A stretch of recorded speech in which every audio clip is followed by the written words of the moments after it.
Thief of Always, Chapter 20. The Thieves Meet.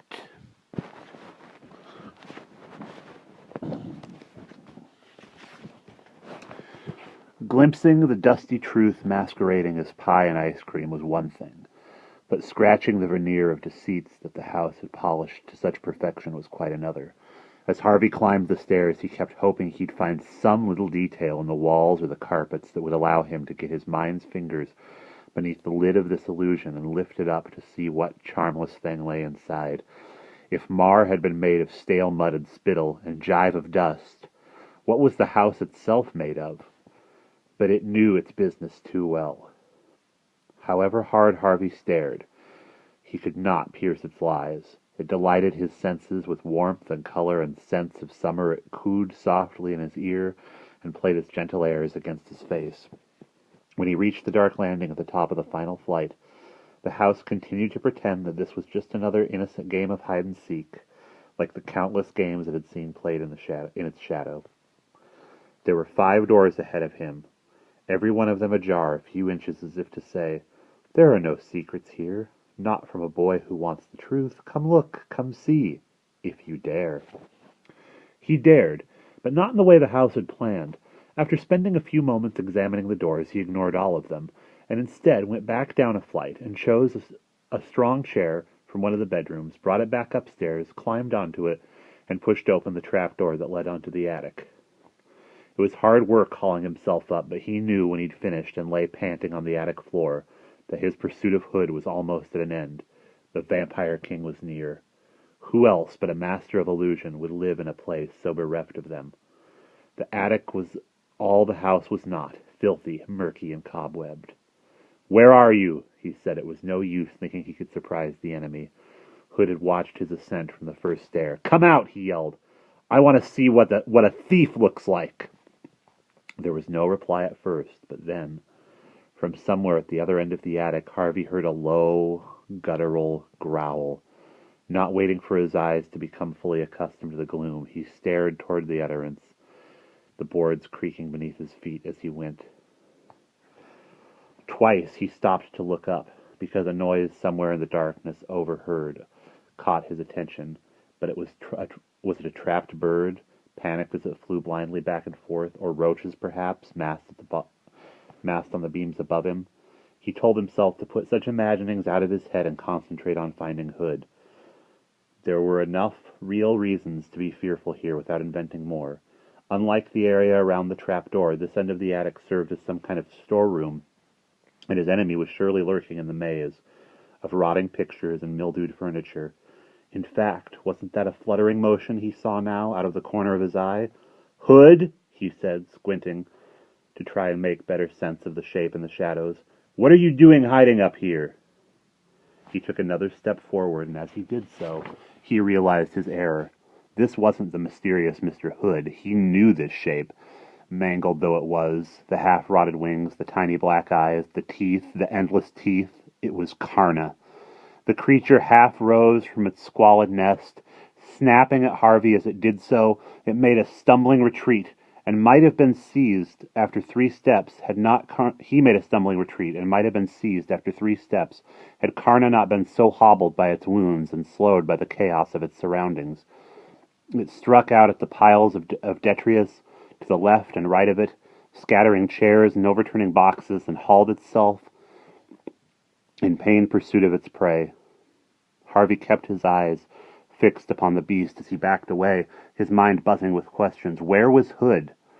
That was the main mystery. Mrs. Griffin had been certain he was up here somewhere, but Harvey had now wandered the attic from end to end, and its only occupant was the creature driving him back toward the exit.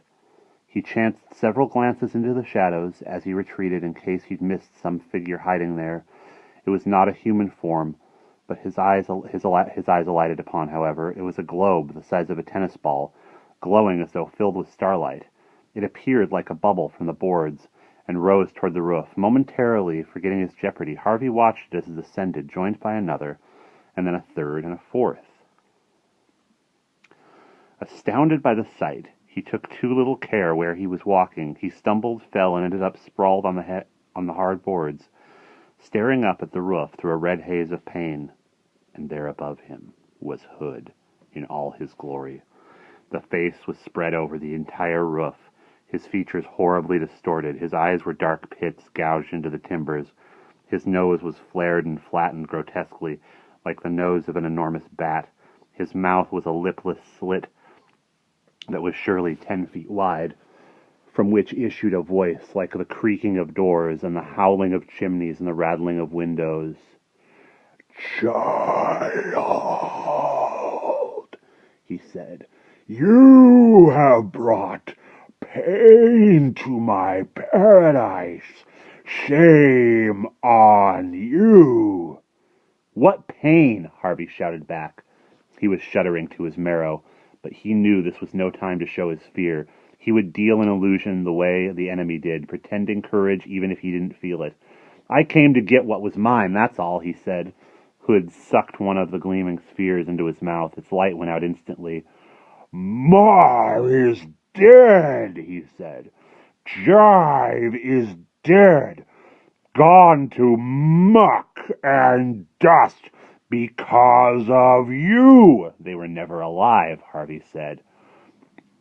"Did you not hear their sobs and pleas?" Hood demanded, the knots of his brow tightening.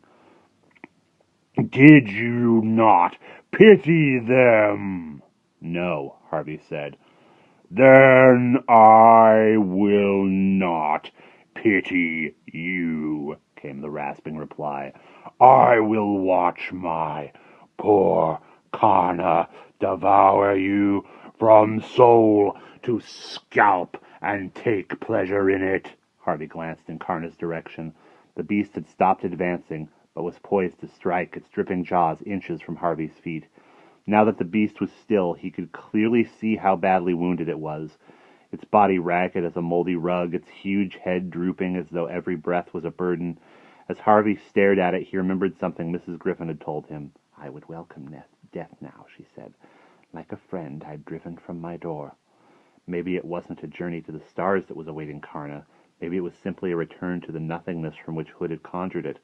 But the creature wanted that gift nonetheless. It was weary and wounded, kept alive not by any will of its own, but because Hood demanded its service. "Such a pity," the voice in the roof murmured. "What is it?" Harvey said, looking back at Hood, who had 2 more of the globes at his lips. "To lose you this way," he went on. "Can't I persuade you to think again? After all, I've done you no harm. Why not come back and live here peacefully?" "You stole 30 years of time with my mom and dad from me," Harvey said. "If I stay here, you'll steal a lot more." "I only took the days you didn't want," Hood protested. "The rainy days, the gray days, the days you wished away. Where's the crime in that?" "I didn't know what I was losing," Harvey protested. "Ah," said Hood softly, "but isn't that always the way of it? Things slip from your fingers, and when they're gone, you regret it. But gone is gone, Harvey Swick." "No," Harvey said. "What you stole, I can steal back." At this, a gleam ignited from the twin pits of Hood's eyes. "You burn bright, Harvey Swick," he said. "I've never known a soul that burned as bright as yours." He frowned as if studying the boy below. "Now I understand," he said. "Understand what?" "Why it is you came back," Harvey began to say. "I came for what you took," but Hood was correcting him before he'd uttered 2 words. "You came because you knew you'd find a home here," Hood said. "We're both thieves, Harvey Swick. I take time, and you take lives, but in the end, we're both the same. Both thieves of always." Repulsive as it was to think of himself in any way similar to this monster, there was some corner of Harvey that feared this was true. The thought silenced him. "Perhaps we needn't be enemies," Hood said. Perhaps I should take you under my wing, my west wing. Ha ha ha ha ha! He laughed mirthlessly at his own joke. I can nurture you, help you better understand the dark paths. So I'll end up feeding on children like you, Harvey said. No thanks. I think you'd like it, Harvey Swick, Hood said. You've got a streak of the vampire in you already. There was no denying this. The very word vampire reminded him of his Halloween flight, soaring against a harvest moon with his eyes burning red and his teeth sharp as razors. I see you remember, Hood said, catching the flicker of pleasure on Harvey's face. Harvey instantly put a scowl in its place. I don't want to stay here, he said. I just want what's mine and leave. I just want to get what's mine and leave. Hood sighed. So sad, he said. So very sad. But if you will have what's yours, have death.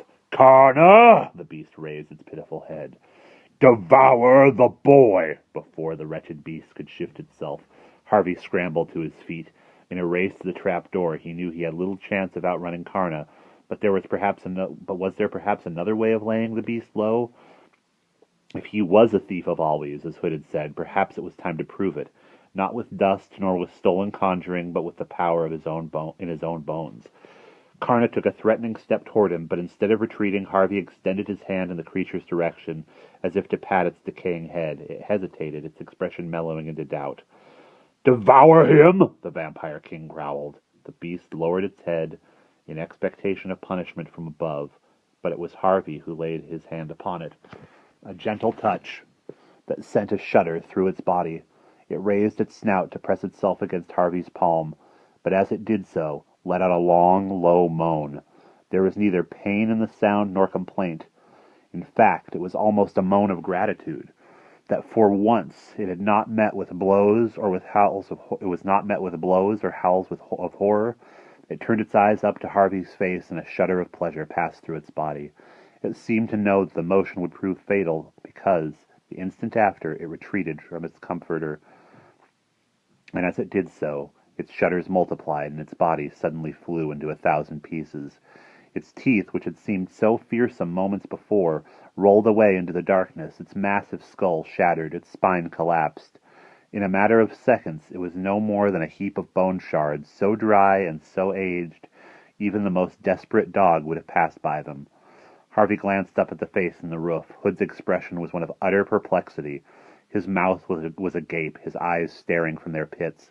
Harvey didn't wait for him to break his silence. He simply turned his back on Karna's remains and hurried toward the trap door, half expecting the creature in the roof to slam it shut.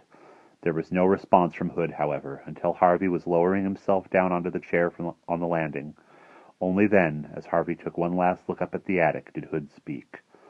"Oh, my little thief," he murmured, "what shall we do with you now?" And that is the end of the chapter.